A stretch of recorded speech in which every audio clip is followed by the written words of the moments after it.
Hey gang, what's up? Welcome back here to another edition of Intuitive Angling, and much appreciated you guys making some time out of your day to check the video out. Always appreciate that. Today guys, I have got a solution to the Livescope dilemma. I'm going to run it past everybody, and I actually am gearing this to the tournament directors, Bassmaster tournament directors, MLF, and whatever tournament directors care to listen to it, and I think you guys might find it interesting. Real quick guys, before we get started here, just want to invite everybody, if you're interested in becoming a channel member. As a channel member, you get extra videos every week that aren't seen by the public, as well as my email address for some of your personal fishing questions. And if you're interested in becoming a channel member, just go to my YouTube homepage, and at the bottom right corner of it, you'll see a couple little icons, and one of them's a play button. Just hit that play button, and it gives you all the information for that. Okay, guys. I was thinking about this after the Grand Lake tournament, and I actually had a couple subscribers, amazingly send me the same idea that I've been thinking about. Here's what needs to happen with this whole Livescope deal until we can get it made illegal in tournaments. And make no mistake about it, that is the eventual goal of many anglers, including myself, is to get it made where it's not legal to use in tournaments. You can use it for fun fishing or whatever, but not in tournaments. But in the meantime, here's a solution until people finally realize how dangerous it is to the sustainability of our fisheries. What you can do in these tournaments is you can have two divisions. You can have a spotlighters division, as a lot of my subscribers call Livescope, and then you can have the real bass fishing division. Two different divisions competing without Livescope and with Livescope.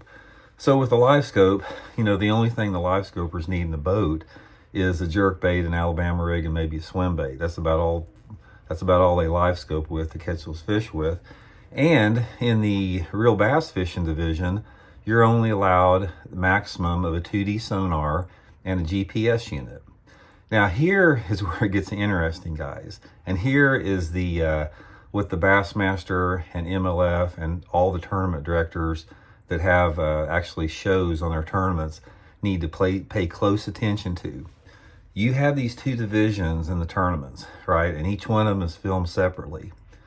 You look at the ratings of each one of those shows. Now, you do your Livescope division, which in my opinion, if you gave the anglers, if you had, say the Bassmaster, the MLFs or Bassmaster Elite Series, if you gave the guys the option, okay, do you want Livescope only? You got to do all your fishing with Livescope. You got to Livescope everything. Or do you want real bass fishing, 2D sonar? I'm guessing the majority of the people will go for the 2D sonar. But what you have is you have a televised event for each division. You have a televised show for your Livescoper division, televised show for your real bass fishing division. Guys, you know what's going to happen there? The ratings for the Livescope show will be in the toilet, and the ratings for the real bass fishing show will be through the roof. So you tell me which is more exciting. If you're a viewer of the Bassmasters, right? Would you rather see Denny Brower flipping a half-ounce jig in some bushes down at Sam Rayburn and jerking out 5-pounders in flooded bushes, or would you rather see Rick Clunn throwing a square bill crankbait next to a cypress tree and pulling out 5-pounders? Or would you rather see some dude weenie worming out in 40 foot of water with his, eyes glued to a video game for the fishing show? What you would have there is you would have the advertisers realize there is no value to them as far as a format to promote their products in the Livescope only television show. It would be a waste of their money, because one of the common threads I think we can all agree on, even the pro Livescopers, nobody wants to watch it. No, the American bass angler that views bass fishing television shows do not want to watch dudes stare at a Livescope screen. They want to watch real live action that comes from shallow water, close quarter combat fishing. So you're going to have your advertising value be through the roof on the real bass fishing side and in the toilet on the Livescope side.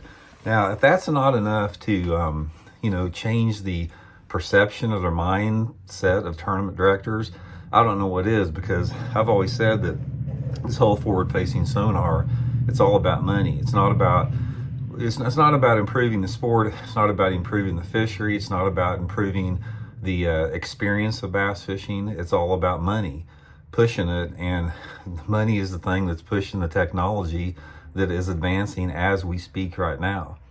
And, you know, without getting into it in big detail, you know, guys, that I can promise you right now, the R&D teams for all those electronic companies are on the precipice of putting out technology that makes Livescope look rudimentary. And when that happens, it's even going to be more dangerous to the sport's sustainability in the future. So anyway, that's my solution to it, guys. Let's have two divisions. Let's have the Spotlighters division and let's have the Real Bass Fishing division. And then we'll let the advertisers and the viewers decide which format needs to be implemented. So I think that the ratings would be so high on a 2D sonar only, no down imaging, no side imaging, 2D sonar, one unit on the console, one up front. I think the ratings would be phenomenal compared to anything else they've had for that, because people are just, they're tired, as like I said, seeing guys with their head looking down at the screen all day. I mean, that's just the reality of the situation. So anyway, guys, let me know what you think. Send me some comments on that. I'd be curious to hear, and we'll check in later. See you.